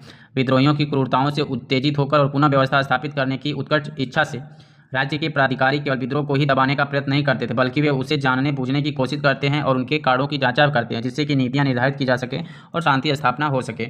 ऐसी जांच पड़ताल के साक्ष्य उत्पन्न होते हैं जिसके बारे में इतिहासकार शोध कर सकें। 19वीं शताब्दी के दौरान भारत के विभिन्न प्रांतों के किसानों ने साहूकारों और अनाजों के विरुद्ध अनेक विद्रोह किए। ऐसा ही एक विद्रोह था दक्कन में 1875 में, यानी दक्कन विद्रोह कब हुआ था? तो दक्कन विद्रोह हुआ था 1875 में। लेखा बहियाँ जला दी गई, ठीक है। यह आंदोलन कहाँ हुआ था? यह आंदोलन आधुनिक पुणे में हुआ था। उसका एक गांव का नाम था सूपा। तो यह आंदोलन जो पूछ देगा क्वेश्चन कि दक्कन आंदोलन किस गांव से शुरू होता है, तो दक्कन आंदोलन सूपा गांव से शुरू होता है। यह किस जिले में पड़ता है? तो यह आधुनिक पुणे जिले में पड़ता है। सूपा क्या था? सूपा एक विपणन केंद्र था, यानी एक मंडी थी और यहाँ अनेक व्यापारी और साहूकार रहते थे। 12 मई 1875 को आसपास के ग्रामीण इलाकों के किसान इकट्ठा हो गए। उन्होंने साहूकार से उनकी बही खातों और ऋणबंधों की मांग करते हुए उन पर हमला बोल दिया। उन्होंने उनके बही खाते जला दिए, अनाजों की दुकानें लूट ली और कुछ मामलों में तो साहूकारों के घर में भी आग लगा दी। यह घटना कब की है? तो यह घटना है 12 मई 1875 की, 12 मई 1875 की घटना है, ठीक है। यानी कि 1857 का स्वतंत्रता क्रांति हो चुका था जब सूपा में विद्रोह हुआ था। कौन सा? दक्कन विद्रोह हुआ था। कब हुआ था? डेट एग्जैक्ट पॉइंट है 12 मई 1875 को। पूना में यह विद्रोह अहमदनगर में फैल गया। पूना से यह विद्रोह कहाँ फैलता है? देखो, शुरू कहाँ होता है? पूना में। पूना के किस गांव से शुरू होता है? सूपा गांव से शुरू होता है। कब शुरू होता है? 12 मई 1875 को। और पूना से यह विद्रोह कहाँ पहुँचता है? तो पूना से यह विद्रोह अहमदनगर फैल गया। फिर अगले 2 महीने में यहाँ भी आग फैल गई और 6500 वर्ग किलोमीटर का इलाका इसकी चपेट में आ गया। ये भी क्वेश्चन बनेगा कि जो दक्कन का विद्रोह हुआ था सूपा में शुरू हुआ और पहुँचता कहाँ है? अहमदनगर में पहुँचता है। अहमदनगर में जब ये पहुँचता है तब तक ये इलाका कितने इलाकों में फैल चुका था? तो 6500 किलोमीटर के इलाके में यह फैल चुका था। 30 से अधिक गांव इससे प्रभावित हुए थे। कितने गांव प्रभावित हुए थे? 30 गांव प्रभावित हुए थे। सब जगह विद्रोह का स्वरूप एक ही समान था। क्या? कि साहूकारों पर हमला किया जाता था, उनके बही खाते जला दिए जाते थे और ऋणबंध को नष्ट कर दिए जाते थे। ये 3 प्रोसेस हर जगह विद्रोह में देखने को मिल रहा था। किसानों के हमले से घबराकर साहूकार गांव छोड़कर भाग गए थे। अधिकतर मामलों में वे अपनी संपत्ति और धन दौलत को वहीं छोड़ गए थे। जब विद्रोह फैला तो ब्रिटिश अधिकारियों की आंखों के सामने कौन सा मंजर दिखाई दे रहा था? तो उनके सामने वही मंजर याद आ गया जो 1857 के समय हुआ था। विद्रोही किसानों के गांवों में पुलिस थाने स्थापित किए गए। जल्दी से सेना बने। अब यहाँ पे क्वेश्चन बनेगा कि इस विद्रोह को रोकने के लिए उन्होंने क्या किया? तो उन्होंने किया कि विद्रोही जो थे उनके विद्रोही किसानों के गांवों में पुलिस थाने स्थापित कर दिए गए। जल्दी से सेना बुलाई गई और कितने लोगों को गिरफ्तार किया गया? 95 लोगों को गिरफ्तार किया गया। उनमें से बहुतों को दंडित किया गया, लेकिन देहात को काबू करने में इनको कई महीने लग गए थे। करेंगे सूपा में क्या हो रहा था। सूपा का मतलब क्यों है? सूपा का यहाँ पे मतलब इसलिए है क्योंकि जो दक्कन का विद्रोह हुआ था वो सूपा गांव से ही शुरू हुआ था। तो 16 मई शुरू कब हुआ था? 12 मई 1875 को। तो यह है कि 16 मई 1875 को पूना के जिला मजिस्ट्रेट ने पुलिस आयुक्त को लिखा था। यानी पूना का जो जिला मजिस्ट्रेट था वो पुलिस आयुक्त को खत में क्या लिखा है? तो लिखा है कब? शनिवार दिनांक 15 मई को सूपा में आने पर मुझे इस उपद्रव का पता चला। एक साहूकार का घर पूरी तरह जला दिया गया, लगभग 1 दर्जन मकानों को तोड़ दिया गया और उनमें घुसकर वहाँ के सारे सामान को आग लगा दिया गया। खाते पत्र बांड अनाज देहाती कपड़े सड़कों पर लाकर जला दिया गया, जहां राख के ढेर अब भी देखे जा सकते हैं। मुख्य कांस्टेबल ने 50 लोगों को गिरफ्तार किया है। लगभग 2000 रुपये का चोरी का माल छुड़ा लिया गया है। अनुमानतः 25,000 रुपये से अधिक की हानि हुई है। साहूकार को दावा है कि 1 लाख रुपए से ज़्यादा का नुकसान हुआ है। यह बात किसको लिखी गई थी? तो जो 12 मई 1875 को दंगा हुआ था, यह जिला मजिस्ट्रेट पुलिस आयुक्त को लिखा गया था 16 मई 1875 को। और घटना कब की है? शनिवार दिनांक 15 मई को है। यानी 15 मई को शनिवार था, ठीक है। तो 14 मई को शुक्रवार होगा, 13 मई को बृहस्पतिवार होगा और 12 मई को कौन सा दिन होगा? बुधवार। तो जो दंगा विद्रोह हुआ था किस दिन हुआ था? तो दंगा विद्रोह हुआ था बुधवार को, ठीक है। तो ये सारी घटनाएं हम याद कर सकते हैं और पूछे भी जा सकते हैं। साहूकार किसे कहते थे? साहूकार एक ऐसा व्यक्ति था जो पैसा उधार देता था और साथ ही व्यापार भी करता था। समाचार पत्रों में क्या रिपोर्ट छपी थी? तो समाचार पत्रों में रिपोर्ट का शीर्षक क्या था? तो समाचार पत्रों में रिपोर्ट का शीर्षक था रैयत और साहूकार, ठीक है। समाचार पत्रों में रिपोर्ट छपा था रैयत और साहूकार, शीर्षक नाम से रिपोर्ट लिखा गया था। रिपोर्ट कब का है? 6 जून 1876 को नेटिव ओपिनियन नामक समाचार पत्र में छपा और उसे मुंबई के नेटिव न्यूज़पेपर की रिपोर्ट्स में यथावत उद्धृत किया गया हिंदू अनुवाद में। यानी कि रैयत और साहूकार नाम से एक शीर्षक छपा था दक्कन विद्रोह का। कब छपा था? 6 जून 1876 को। घटना कब घटी थी? 1875 में। और ये छपा कब था? 1876 को। किसमें छापा गया था? नेटिव ओपिनियन नामक समाचार पत्र में छपा और उसे मुंबई के नेटिव न्यूज़पेपर की रिपोर्ट में यथावत लिखा गया था। लिखा क्या गया था? कि वे का मतलब रैयत सर्वप्रथम अपने गाँव की सीमाओं पर यह देखने के लिए जासूसी करते हैं कि क्या कोई सरकारी अधिकारी आ रहा है और अपराधियों को समय रहते उनके आने की सूचना दे देते थे। फिर वे एक झुंड बनाकर अपने ऋणदाताओं के घर जाते और उनसे उनके ऋण पत्र और अन्य दस्तावेज मांगते और इनकार करने पर ऋणदाताओं पर हमला करके छीन लेते थे। यदि ऐसी किसी घटना के समय कोई सरकारी अधिकारी उन गाँव की ओर आता हुआ दिखाई दे जाता था तो गुप्तचर अपराधियों को इसकी खबर पहुंचा देते थे और अपराधी समय रहते ही तितर बितर हो जाते थे। यह किस में लिखा था? यह रिपोर्ट में लिखा गया था। ठीक है, समाचार पत्र में छपी रिपोर्ट, जो रिपोर्ट छपी गई थी, और रिपोर्ट कब आया था? तो 1876 में रिपोर्ट आ गया था दक्कन दंगा का। और ये कब छपा था खबर में? तो 6 जून 1876 को। और दक्कन दंगा विद्रोह किस दिन हुआ था? बुधवार को हुआ था। कब? 12 मई 1875 को। पॉइंट में पढ़ेंगे 3.2 में एक नई राजस्व प्रणाली। तो एक नई राजस्व प्रणाली कैसे घट रही थी? तो कह रहा है इसमें कि जैसे जैसे ब्रिटिश शासन बंगाल से भारत के अन्य भागों में फैलता गया, वहाँ की राजस्व की नई प्रणालियाँ लागू कर दी गई। ठीक है, यानी जो बंगाल में अस्थायी बंदोबस्त लागू हुआ था, तो जैसे जैसे ब्रिटिश शासन बंगाल से भारत के अन्य भागों में फैलता गया, क्योंकि औपनिवेशिक शासन की शुरुआत कहाँ से होती है? बंगाल से। भूमि सुधार, राजस्व प्रणालियों का निर्धारण, ये सब सारी प्रक्रियाएं वहीं पे शुरू होती है। तो जैसे जैसे ब्रिटिश शासन बंगाल से अन्य इलाकों में फैलता गया, तो जो बंगाल में जो रूल्स बनाए थे वो रूल्स हर जगह ये लागू करते चले गए। इस तमरारी बंदोबस्त को बंगाल के बाहर बिरले ही लागू किया गया, ज़्यादा ढंग से लागू नहीं किया, बहुत कम ही लागू किया गया। ज़्यादातर इसका हिस्सा बंगाल में ही दिखता है। ऐसा क्यों किया गया? इसका एक कारण तो यह था कि 1810 के बाद खेतों की कीमतें बढ़ गई थी, यानी कि इस्तेमारी बंदोबस्त जो थी वो बंगाल में लागू की गई थी, तो इसको बाहर क्यों नहीं लागू किया गया? तो इसको बाहर नहीं लागू करने का एक कारण था, पूछ देगा क्वेश्चन कि इस्तेमारी बंदोबस्त को बाहर क्यों नहीं लागू किया गया? तो बाहर इसलिए लागू नहीं किया गया क्योंकि 1810 के बाद खेती की कीमतें बढ़ गई थी। कब बढ़ गई थी? 1810 के बाद खेती की कीमतें बढ़ गई थी, जिससे उपज के मूल्य में वृद्धि हुई और दूसरा बंगाल के जमींदारों की आमदनी में इजाफा हो गया था। चूँकि राजस्व की मांग इस्तेमारी बंदोबस्त के तहत तय की गई थी, इसलिए औपनिवेशिक सरकार इस बढ़ी हुई आय में अपने हिस्से का कोई दावा नहीं कर सकती थी, क्योंकि एक मांग निर्धारित करती थी, वही मांग चलती रहती, चाहे जमींदार का उत्पादन नुकसान हो फायदा हो, उस पर वो डिपेंड नहीं करता था। अपने वित्तीय संसाधनों को बढ़ाने की उत्कट इच्छा से औपनिवेशिक सरकार को अपने भू राजस्व को, यानी दूसरा कारण क्या हुआ कि उसने क्यों हर जगह इस्तेमारी बंदोबस्त, क्योंकि वो चाहता था कि हमारा जो बंदोबस्त है वो निर्धारित है, तो हम जो उत्पादन अब बढ़ गया है तो हमें अब इच्छा हो रही कि हमें और कर मिले, तो इसलिए वो नया स्थिति लगाना चाह रहा था। इसलिए 19वीं शताब्दी के में औपनिवेशिक शासन में शामिल किए गए प्रदेशों में राजस्व बंदोबस्त किए गए। ठीक है, और अन्य भी कारण थे, अन्य भी कई कारण थे। जैसे जब अधिकारी नीतियाँ निर्धारित करते हैं तो उनका विचारधारा उन आर्थिक सिद्धांतों से अत्यधिक प्रभावित रहती है जिनसे वे अधिकारी पहले से परिचित हैं।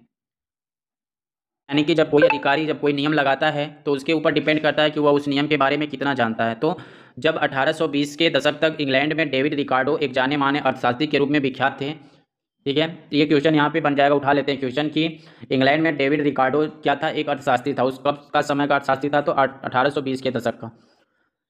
औपनिवेशिक अधिकारियों ने अपने महाविद्यालय जीवन में रिकार्डो के विचारों का अध्ययन किया था। महाराष्ट्र में जब ब्रिटिश अधिकारियों ने 1820 के दशक में प्रारंभिक बंदोबस्त की शर्तें करने का काम हाथ में लिया तो वे इन्हीं से कुछ विचारों के अनुसार कार्रवाई करने लगे।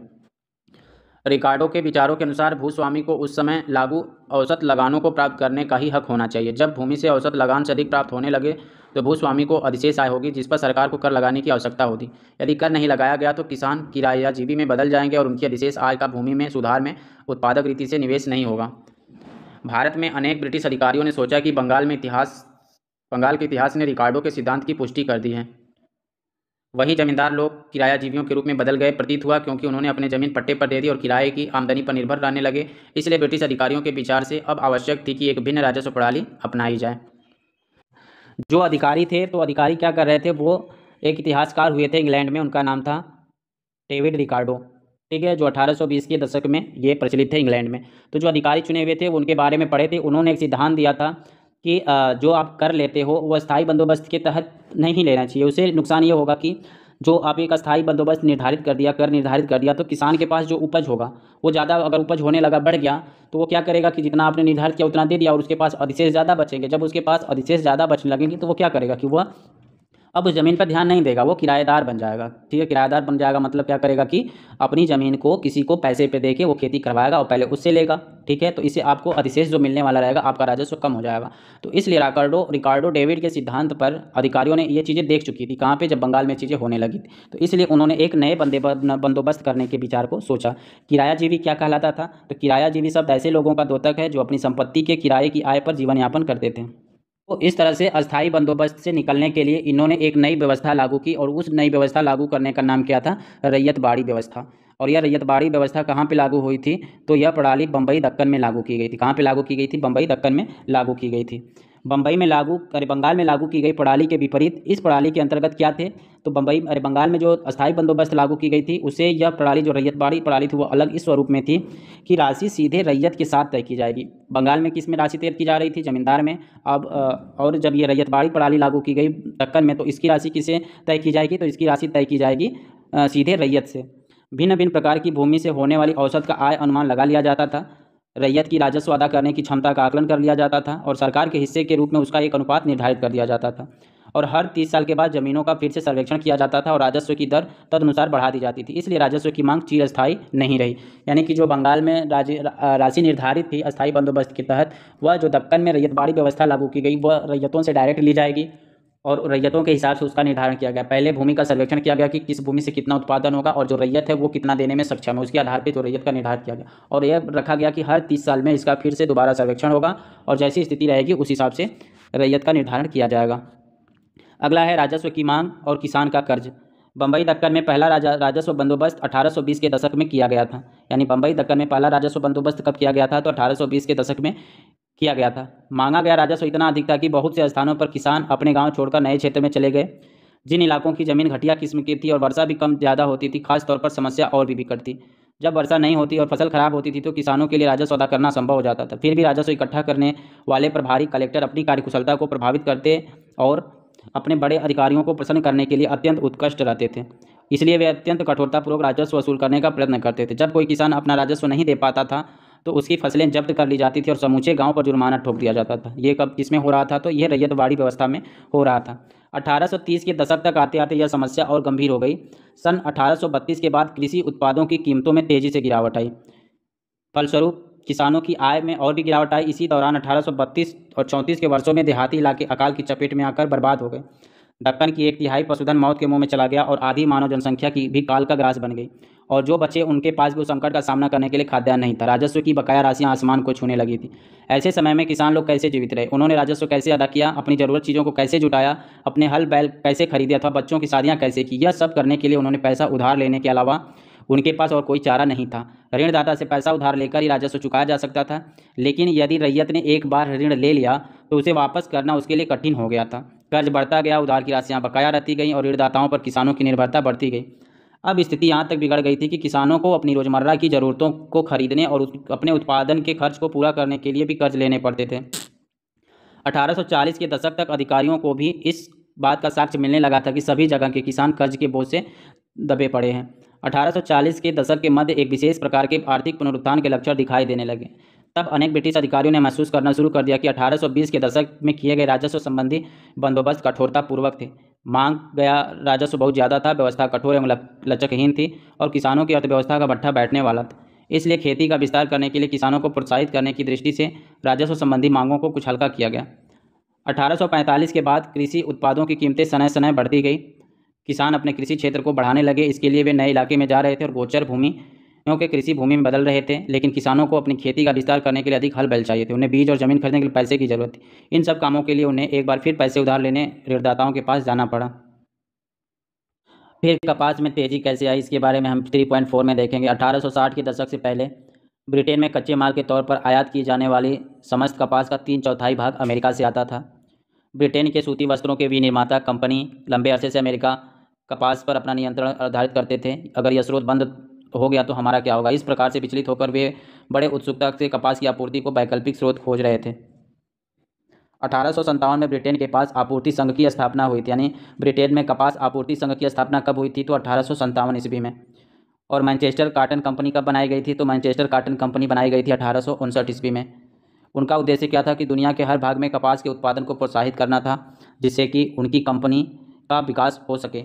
भारत को एक ऐसा देश समझा गया जो अमेरिका से कपास की आपूर्ति बंद हो जाने की सूरत में लंकाशायर को कपास भेज सकेगा। भारत की भूमि और जलवायु दोनों ही कपास की खेती के लिए उपयुक्त और सस्ता श्रम उपलब्ध कराता था। तो अमेरिका से कपास उत्पादन या निर्यात या आयात होना बंद क्यों हो गया था? तो क्योंकि अमेरिका में गृह युद्ध शुरू हो गया था। जो 1861 में गृह युद्ध शुरू हुआ था, इसलिए वहाँ पे कपास बंद हो गया था। इसलिए इंग्लैंड की तरफ रुख किया तो भारत की तरफ रुख किया। जब अमेरिका में गृह युद्ध छिड़ गया कब? 1861 में, तो ब्रिटेन के कपास क्षेत्र में तहलका मच गया। अमेरिका से आने वाली कच्ची कपास के के आयात में भारी गिरावट आई, वह सामान्य मात्रा 3% से भी कम हो गया। 1861 में 20 लाख गांठें, जो हर गांठ 400 पाउंड की थी, 20 लाख गांठें आई थी, वहीं 1862 में केवल 55,000 गांठों का आयात हुआ। भारत तथा अन्य देशों को बड़ी व्यग्रता के साथ यह संदेश भेजा गया कि ब्रिटेन को कपास का अधिक मात्रा में निर्यात करें। बम्बई में कपास के सौदागरों ने कपास की आपूर्ति का आकलन करने और कपास की खेती को अधिकाधिक प्रोत्साहन देने के लिए कपास पैदा करने वालों जिलों को दौरा किया। जब कपास की कीमतों में उछाल आया तो बम्बई के कपास निर्यातकों ने ब्रिटेन की मांग को पूरा करने के लिए अधिक से अधिक कपास खरीदने का प्रयत्न किया। इसके लिए उन्होंने सहकारी साहूकारों को अधिक से अधिक अग्रिम राशियाँ दी ताकि वे आगे उन ग्रामीण ऋणदाताओं को जिन्होंने उपज को उपलब्ध कराने का वचन दिया था अधिकाधिक मात्रा में राशि उधार दे सके। जब बाजार में तेजी आती है तो ऋण आसानी से दिया जाता है, क्योंकि ऋणदाता अपने उधार दी गई राशियों की वसूली के बारे में अधिक आश्वस्त महसूस करते थे। इन बातों का दक्कन के देहाती इलाकों में काफ़ी असर हुआ। दक्कन के गाँव के रैयतों को अचानक असीमित ऋण उपलब्ध होने लगा। उन्हें कपास उगाई जाने वाले प्रत्येक एकड़ के लिए 100 रुपये अग्रिम राशि दी जाने लगी। साहूकार भी दीर्घावधिक ऋण देने के लिए एकदम तैयार थे। जब अमेरिका में संकट की स्थिति बनी रही तो बम्बई दक्कन में कपास का उत्पादन बढ़ गया। 1860 से 1864 के दौरान कपास उगाने वाले एकड़ों की संख्या दोगुनी हो गई। 1862 तक यह स्थिति आई। ब्रिटेन में जितना भी कपास का आयात होता था उसका 90% भाग अकेले भारत से ही होता था। लेकिन इस तेजी के वर्षों के सभी कपास उत्पादकों को समृद्धि प्राप्त नहीं हो सकी। कुछ धनी किसानों को तो लाभ अवश्य हुआ, लेकिन अधिकांश किसान कर्ज के बोझ में और अधिक दब गए। यह जो दिखाया गया कि एक नौका है, वह बेड़ा मिर्जापुर से गंगा नदी के रास्ते कपास की गांठें ले जा रहा है। इलस्ट्रेटेड लंदन न्यूज़ 13 दिसंबर 1862 को यह दिखाया है। इसमें जो रेलों का युग प्रारंभ होने से पहले मिर्जापुर का कस्बा दक्कन से आने वाली कपास के लिए संग्रह केंद्र था। मिर्जापुर संग्रह केंद्र था कब, जब रेलों का विकास नहीं हुआ था और दक्कन से आने वाले कपास का यह संग्रह करता था। ग्रेट इंडियन पेनिनसुलर रेलवे के बम्बई टर्मिनस पर कपास की गड़ी गांठें पड़ी हुई हैं और इन्हें यहाँ आगे समुद्र जहाज से इंग्लैंड भेजा जाएगा। जब रेलवें चलने लगी तो कपास की गांठें गाड़ियों नौकाओं द्वारा ही नहीं, रेलों से भी भेजे जाने लगी। नदी मार्ग से यातायात धीरे धीरे कम होता गया, परंतु परिवहन के पुराने साधनों का प्रयोग पूरी तरह बंद नहीं हुआ। चित्र में पीछे दाहिनी और लदी हुई बैलगाड़ियाँ रेलवे स्टेशन से पत्तन तक कपास की गांठें ले जाने के लिए तैयार खड़ी हैं। अब बात करेंगे ऋण का स्रोत सूख गया, यानी कि जो ऋण मिल रहा था उसका स्रोत कैसे सूख गया, कैसे ऋण नहीं मिलना हो गया। तो जिन दिनों कपास के व्यापार में तेजी रही, भारत के कपास व्यापारी अमेरिका को अस्थायी रूप से विस्थापित करके कच्ची कपास के विश्व बाजार को अपने कब्जे में करने के सपने देखने लगे। 1861 में बॉम्बे गजट के संपादक ने पूछा कि 10 राज्यों, संयुक्त राज्य अमेरिका 10 राज्यों को विस्थापित करके लंकाशायर को कपास का एकमात्र आपूर्तिकर्ता बनने से भारत को कौन रोक सकता है। यह किसने पूछा था? बॉम्बे गजट के संपादक ने पूछा था। कब पूछा था? 1861 में। ये मोस्ट इंपॉर्टेंट क्वेश्चन है। ये लाइन लिखेगा कि 10 राज्यों को विस्थापित करके, उस 10 राज्यों में किसके लिए कहा जा रहा है, तो 10 राज्यों का उल्लेख संयुक्त राज्य अमेरिका के लिए कहा गया है कि 10 राज्यों का विस्थापित करके लंकाशायर को कपास का एकमात्र आपूर्तिकर्ता बनने से भारत को कौन रोक सकता है। तो यह क्वेश्चन किसमें पूछा गया था? तो यह क्वेश्चन पूछा गया था 1861 में बॉम्बे के गजट के संपादक ने पूछा था। बॉम्बे गजट के संपादक ने कब पूछा था? 1861 में। लेकिन 1865 तक ऐसे सपने आने बंद हो गए। जब अमेरिका में गृहयुद्ध समाप्त हो गया। कब अमेरिका में गृहयुद्ध कब समाप्त होता है? 1865 में। शुरू कब हुआ था? 1861 में। तो वहाँ पे कपास का उत्पादन फिर से चालू हो गया और ब्रिटेन के भारतीय कपास के निर्यात में गिरावट आनी चालू हो गई। महाराष्ट्र में निर्यात व्यापारी और साहूकार अब दीर्घावधि ऋण देने के लिए उत्सुक नहीं रहे। उन्होंने देख लिया कि भारतीय कपास की मांग घटती जा रही है और कपास की कीमतों में भी गिरावट आ रही है। इसलिए उन्होंने अपना कार्य व्यवहार बंद करके किसानों को अग्रिम राशियाँ प्रतिबंधित करने और बकाया ऋणों को वापस मांगने का निर्णय लिया। एक और तो ऋण का स्रोत सूख गया, वहीं दूसरी ओर राजस्व की मांग बढ़ा दी गई। जैसा कि हमने ऊपर पढ़ा है, पहला राजस्व बंदोबस्त 1820 और 1830 के दशकों में किया गया था। ठीक है, यानी पहला राजस्व बंदोबस्त दक्कन में कब किया गया था? तो 1820 से 1830 के दशक में किया गया था।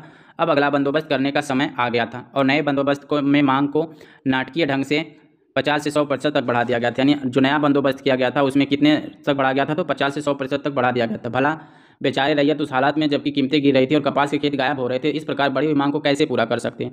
इसलिए उन्होंने एक बार फिर ऋणदाता की शरण में जाना पड़ा, लेकिन ऋणदाता ने अब की बार ऋण देने से इनकार कर दिया। उसे अब रैयत द्वारा ऋण वापस अदा किए जाने की उसकी क्षमता में विश्वास नहीं रहा था। अब देखेंगे रैयत अर्जी। नीचे एक उदाहरण दिया गया है जो करजत तालुकों के मीर गांव के एक रैयत द्वारा कलेक्टर अहमदनगर दक्कन दंगा आयोग को दी गई थी। ठीक है, साहूकार लोग काफ़ी दिनों से हम पर अत्याचार कर रहे हैं। चूँकि हम अपना घर चलाने के लिए काफ़ी मात्रा में पैसे नहीं कमा सकते, इसलिए हम उनसे पैसा, कपड़ा और अनाज मांगने के लिए मजबूर हो गए हैं। उनसे हमें चीज़ें मिलती जाती हैं पर बड़ी कठिनाई से, और उसके लिए हमें उनके साथ कड़ी शर्तों पर बंधपत्र करना पड़ता है। इसके अलावा कपड़ा और अनाज भी नकदों पर ही नहीं बेचा जाता। हमसे जो कीमतें मांगी जाती है वह नकदी कीमत चुकाने वाले ग्राहकों की अपेक्षा आमतौर पर 25 से 50% होती है। हमारे खेतों की उपज ही साहूकार ले जाते हैं। उपज ले जाते समय तो वे हमें यह आश्वासन देते हैं कि इसकी कीमत हमारे खाते में जमा कर दी जाएगी, लेकिन वे हमारे खातों में ऐसा कोई उल्लेख नहीं करते। वे जब हमारी उपज ले जाते हैं तो बदले में कोई रसीद भी नहीं देते। तो यह समस्या किसने की थी? तो एक रैयत अर्जी देता है, किसको? मीर गाँव के, ठीक है, करजत तालुकों के मीर गाँव का एक रैयत जो अहमदनगर कलेक्टर का ये अर्जी देता है अपना, ठीक है। तो मीर गाँव किस जिले में है? तो अहमदनगर में है मीर गाँव। अन्याय का एक अनुभव। ऋणदाता द्वारा ऋण देने से इनकार किए जाने पर रैयत समुदाय को बहुत गुस्सा आया। वे इस बात के लिए क्रुद्ध नहीं थे कि वे ऋण के गर्त में गहरे से डूबे जा रहे हैं अथवा कि वे अपने जीवन को बचाने के लिए ऋणदाता पर पूर्ण रूप से निर्भर हैं, बल्कि वे इस बात से ज़्यादा नाराज थे कि ऋणदाता वर्ग इतना संवेदनशील हो गया कि वह उनकी हालत पर कोई तरस नहीं खा रहा। ऋणदाता लोग देहात के प्रथागत मानकों या रूढ़ि रिवाजों का भी उल्लंघन कर रहे थे। पैसा उधार देने के कारोबार निश्चित रूप से औपनिवेशिक शासन से पहले भी काफ़ी फैला हुआ था और ऋणदाता अक्सर ताकतवर हस्तियाँ होते थे। कई प्रकार के प्रथागत मानक ऋणदाता और रैयत के पारस्परिक संबंधों पर लागू होते थे और उन्हें विनियमित करते थे। एक सामान्य मानक यह था कि ब्याज मूलधन से अधिक नहीं लिया जा सकता था। इसका प्रयोजन ऋणदाता द्वारा किए जाने वाले जबरन वसूली को सीमित करना और परिभाषित करना था कि उचित ब्याज क्या होना चाहिए। औपनिवेशिक शासन में इस नियमों की धज्जियां उड़ा दी गई। दंगन धक्का आयोग द्वारा छानबीन किए गए मामलों में एक मामले में ऋणदाता ने 100 रुपये के मूलधन पर 2000 रुपये से भी अधिक का ब्याज लगा रखा था। अनेकानेक याचिकाओं में रैयत लोगों से इस प्रकार की जबरन वसूलियों और प्रथाओं के उल्लंघन से संबंधित अन्याय के विरुद्ध शिकायत की थी।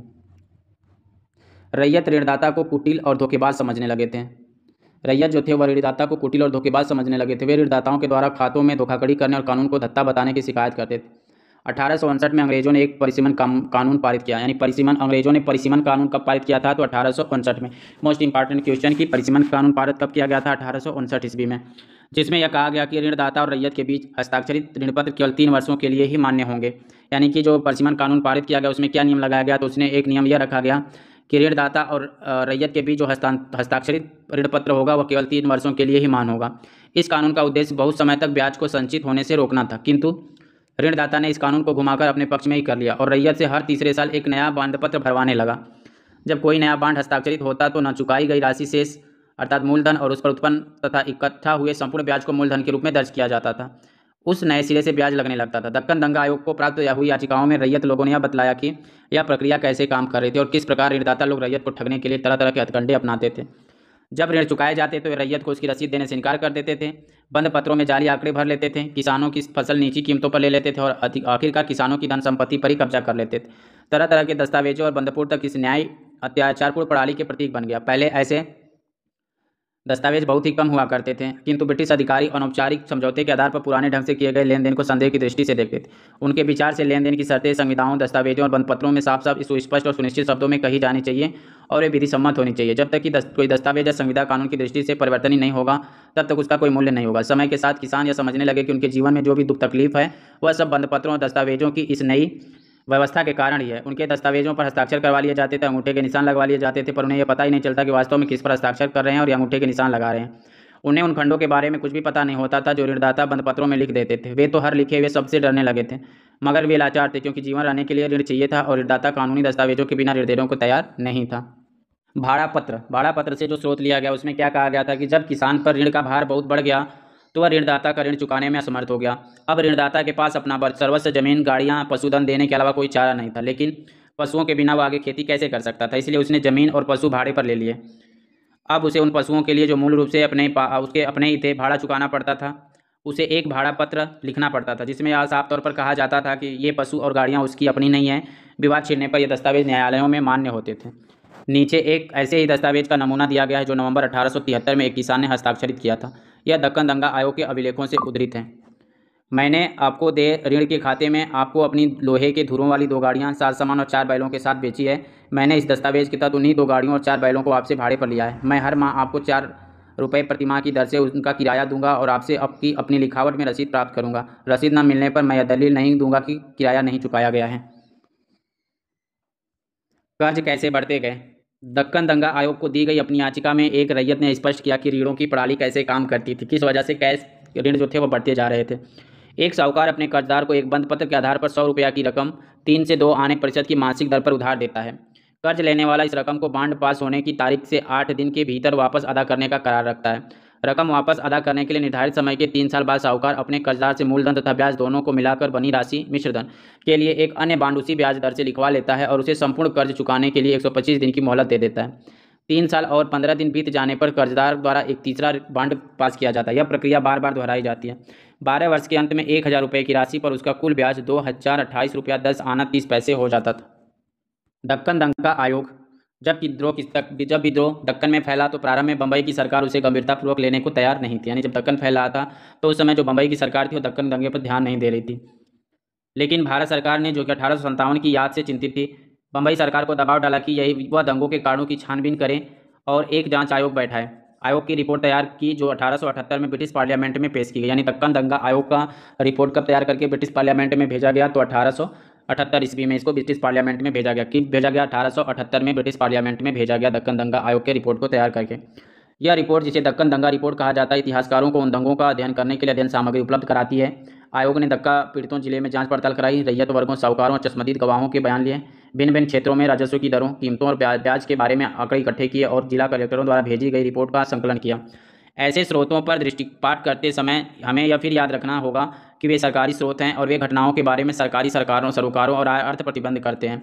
उदाहरण के लिए दक्कन दंगा आयोग से विशिष्ट रूप से यह जांच करने के लिए कहा गया था कि क्या सरकारी राजस्व की मांग का स्तर विद्रोह का कारण था, और संपूर्ण साक्ष्य प्रस्तुत करने के बाद आयोग ने यह सूचित किया कि सरकारी मांग किसानों के गुस्से की वजह नहीं थी, इसका सारा दोष ऋणदाताओं या साहूकारों का ही था। इससे यह बात स्पष्ट हो जाती है कि औपनिवेशिक सरकार यह मानने को कदापि तैयार नहीं थी कि जनता में असंतोष या रोष कभी सरकारी कार्यवाही के कारण उत्पन्न हुआ था। इस प्रकार सरकारी रिपोर्ट इतिहास के पुनर्निर्माण के लिए बहुमूल्य स्रोत सिद्ध होती है, लेकिन उन्हें हमेशा सावधानीपूर्वक पढ़ा जाना चाहिए और समाचार पत्रों, गैर सरकारी वृत्तांतों, वैदिक अभिलेखों और यथासंभव मौखिक स्रोत से संकलित साक्ष्य के साथ उनका मिलान करके उनकी विश्वसनीयता की जांच की जानी चाहिए। काल रेखा, जहाँ से क्वेश्चन बहुत ही महत्वपूर्ण बनते हैं, जैसे ईस्ट इंडिया कंपनी ने बंगाल की दीवानी कब प्राप्त की थी? तो ईस्ट इंडिया कंपनी को बंगाल की दीवानी 1765 को प्राप्त हुई थी। क्यों? क्योंकि उसने 1764 का बक्सर युद्ध जीत लिया था, ठीक है। और प्लासी का युद्ध कब जीता था? 1757 ईस्वी में। इसलिए ईस्ट इंडिया कंपनी को बंगाल की दीवानी कब प्राप्त हुई? तो बक्सर युद्ध के जीतने के 1 साल बाद यानी 1765 में प्राप्त हुई। ईस्ट इंडिया कंपनी के क्रियाकलापों को विनियमित करने के लिए ब्रिटिश पार्लियामेंट द्वारा रेगुलेटिंग एक्ट पारित कब किया गया था? 1773 में। यानी कि रेगुलेटिंग एक्ट क्यों पारित किया गया था? तो रेगुलेटिंग एक्ट पारित करने का उद्देश्य था ईस्ट इंडिया कंपनी के क्रियाकलापों को विनियमित करने का। बंगाल में इस्तेमारी बंदोबस्त कब लागू हुआ था? बंगाल में इस्तेमारी बंदोबस्त लागू हुआ था 1793 ईस्वी में। संथाल लोग राजमहल की पहाड़ियों में आने लगे और वहाँ कब बसने लगे थे? तो 1800 का दशक में आने लगे, राजमहल की पहाड़ियों में आने लगे और वहाँ बसने लगे थे। बम्बई दक्कन में